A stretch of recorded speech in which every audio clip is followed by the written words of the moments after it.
Lorna Gordon will to talk with me now about that ruling and also the wider Brexit situation is the SNP MP Joanna Cherry. Welcome. Hello. So we'll start on that then. Yeah. What impact will that have?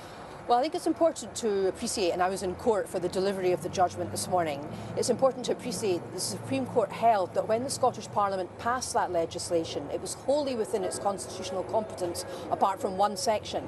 Effectively, what the British government did was challenge the Scottish bill and then change the rules of the game by legislating to take powers away from the Scottish Parliament in the meantime. So effectively, they changed the rules halfway through and they retrospectively changed the law to make parts of that bill unlawful. So we're now in a situation where the Scottish Parliament passes legislation wholly within its competence apart from one section, the British government challenges it, and then it changes the law in the House of Lords without the consent of Scottish MPs and without the consent of the Scottish Parliament to take powers away from the Scottish Parliament.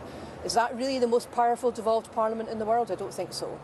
What impact will it have though? Because I mean, it's obviously, well, we are where we are, it has happened. The whole purpose of this legislation was to prepare devolved laws for Brexit. And my colleagues in the Scottish Government, together with their lawyers, are now going to have to sit down very carefully and look at the parts of the bill that survive and look at how they take things forward. But what's really important for viewers to understand is that when this bill was passed, it was within the constitutional power of the Parliament. The British Parliament changed the law retrospectively. At the time, there was a great deal of controversy in Scotland because the presiding officer, he is the Speaker of the Scottish Parliament, he took the view that the bill wasn't lawful. Scotland's chief law officer, the Lord Advocate, said the bill was lawful, and the Lord Advocate has been vindicated, which the Scottish Government, my colleagues in the Scottish Government, are absolutely delighted about, although any of us who know Scotland's Lord Advocate well would not be surprised that he was right in any matter of complex law. Let's move on to other complex matters. What happens here now? Talk of Theresa May potentially reaching out. She said yesterday when it was clear that she had won the vote in her confidence, the confidence vote in her within her own party, that it's time to unite. Well, she was talking about uniting. What could she do? She was talking about uniting her own party, I think, rather than reaching out to unite the country SNP as well. And we are a divided country. Well, we're for the United Kingdom consists of more than one country: Scotland, England, Wales, and Northern Ireland. And it's always important to remember that Scotland and Northern Ireland voted to remain, and but that ought to be taken into account. To the SNP in a way that would be constructive? From the very beginning, my colleagues in the Scottish Government have proposed compromises to the British Government, which have been rejected out of hand. Not just a compromise for Scotland, but a compromise to try and bring the whole of the UK together in the Brexit process. Those compromises have been rejected.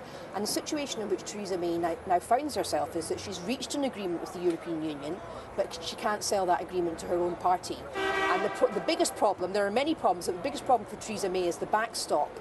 And she wants to change the agreement on that, but the EU have been crystal clear that the agreement itself and the backstop. But is there anything that she could do to work constructively with you, or is basically, as far as you're concerned, would you like there to be a confidence vote in the government? Well, we would like there to be a confidence vote. The only thing she could do to work constructively with us is to hold a people's vote, putting to the country the question of whether they should accept her deal or stay in the European Union, as has been established as possible after the Court of Justice decision, which I was involved in earlier this week. I think there should be a vote of no confidence in the government. A third of her own party, more than a third of her own parliamentary party, don't have confidence in her.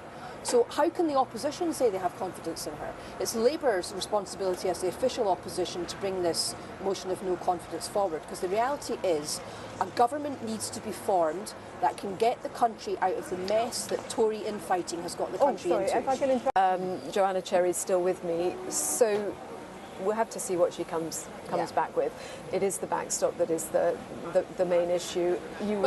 She says the backstop's the main issue. Okay. That may be the main issue for the Conservative Party, but the main issue for the nations of these islands is whether or not her deal is a good deal. And it's not a good deal because even on her own government's analysis, this deal will damage jobs, will destroy jobs and damage living standards across the United Kingdom. So anything short of Remain, you will not you will not back? I think the choice should be put back to the people. At the time of the last referendum, all sorts of promises were made which have not been delivered upon.